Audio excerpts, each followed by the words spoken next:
ముందుగా అందరికీ రాజ్యాంగ దినోత్సవ శుభాకాంక్షలు. రాజ్యాంగం అనగా ప్రభుత్వం యొక్క విధానం. రాజ్యాంగం ఈ రాజ్యాంగం ప్రభుత్వం నడుచుకునే చట్టాలు, విధానాలు, ఆదేశిక సూత్రాలు, రాజ్యాంగపరమైన విధులు, విధానాలు పొందుపరచబడి ఉంటాయి. ప్రతి దేశానికి ప్రభుత్వం అనేది సర్వసాధారణం. ప్రతి ప్రభుత్వానికి రాజ్యాంగం అన్నది అతి ముఖ్యమైనది. ప్రభుత్వం అనేది శరీరం అయితే రాజ్యాంగం అనేది ఆత్మ లాంటిది. ప్రభుత్వానికి దిశానిర్దేశం చూపించేది ఈ రాజ్యాంగం.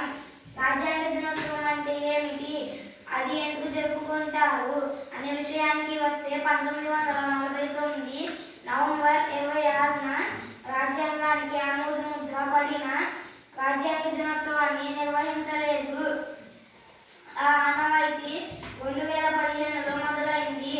అప్పటి నుండి ప్రతి ఏటా నవంబర్ 26న రాజ్యాంగ దినోత్సవం నిర్వహించుకుంటున్న దీని కొరకు భారత ప్రభుత్వం 2015 నవంబర్ 19న గెజిట్ నోటిఫికేషన్ విడుదల చేసింది. అసలు నవంబర్ 26న రాజ్యాంగ దినోత్సవం ఎందుకు జరుపుకుంటున్నామంటే కొన్ని విషయాల గురించి తెలుసుకోవాలి. సుమారు 200 సంవత్సరాలు పైగా బ్రిటిష్ వారి పాలనలో మగ్గిన మన దేశం ఎందరో వీరుల త్యాగాల ఫలితంగా 1947 ఆగస్టు 15న స్వాతంత్రం సాధించింది. కానీ ఒక ప్రభుత్వం ఎలా ఏర్పడాలి, ఏ విధంగా పథకాలు జరగాలి, ఎటువంటి నియమాలు పాటించాలి, ఇలా ఎన్నో ప్రశ్నలు నాయకుల్లో తలెత్తాయి. ఈ ప్రశ్నలన్నింటికీ ఒకే ఒక సమాధానం రాజ్యాంగం. రాజ్యాంగం అనేది దేశానికి, ప్రజలకు, ప్రభుత్వానికి దిక్సూచనలో ఎటువంటి సందేహం లేదు. అందుకే ప్రజాస్వామ్య చరిత్రలో రాజ్యాంగం అంతటి విశిష్టతను సంతరించుకుంది. ప్రపంచంలో వివిధ రాజ్యాంగాలను క్రోడీకరించి భారతదేశానికి రాజ్యాంగం రూపొందించారు. ఇది ప్రపంచంలో అతిపెద్ద లిఖిత రాజ్యాంగం. ఈ రాజ్యాంగం రచన అనేది మన మొదటి రాష్ట్రపతి బాబు రాజేంద్ర ప్రసాద్ గారి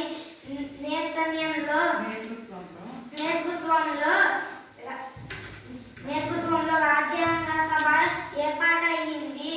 డాక్టర్ బిఆర్ అంబేద్కర్ చైర్మన్ గా రాజ్యాంగ కమిటీ సభ ఏర్పాటయ్యింది. అందుకే ప్రపంచంలో అనేక దేశాల రాజ్యాంగాలను పఠించి ప్రజల ఆకాంక్షలు, అవసరాల మేరకు రాజ్యాంగాన్ని రచించినారు. ఈ రాజ్యాంగం రచన సుమారు 2 సంవత్సరాల 11 నెలల 18 రోజుల సమయం పట్టింది. కావున అంబేద్కర్ని రాజ్యాంగ పితామహుడుగా పేర్కొనడం జరిగింది. ప్రపంచంలోనే అనేక రాజ్యాంగాల కంటే భారత రాజ్యాంగం ఉన్నత విలువలు కలిగి ఉంటూ మన్ననలని పొందింది. మనం ఇలాంటి రాజ్యాంగం 1949 నవంబర్ 26న రాజ్యాంగానికి రాజ్యాంగ సభ ఆమోదించింది. 1950 జనవరి 26న రాజ్యాంగం అమలులోకి వచ్చింది.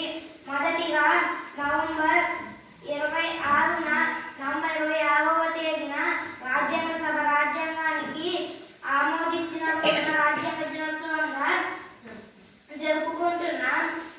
2015లో అంబేద్కర్ 125వ జయంతి సందర్భంగా ప్రతి ఏటా నవంబర్ 26న రాజ్యాంగ దినోత్సవం నిర్వహించాలని కేంద్ర ప్రభుత్వం నిర్ణయించింది.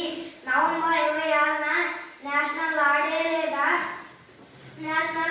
లేదా సంవిధాన దివాస్గా పిలుస్తారు.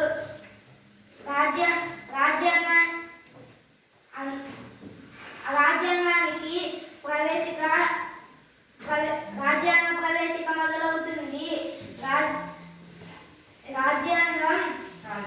రాజ్యాంగం అనేది రాజ్యాంగ ప్రవేశికతో మొదలవుతుంది. రాజ్య హృదయ రాజ్యాంగానికి ప్రవేశిక హృదయం రాజ్యాంగానికి ప్రవేశిక ఎంత ముఖ్యమో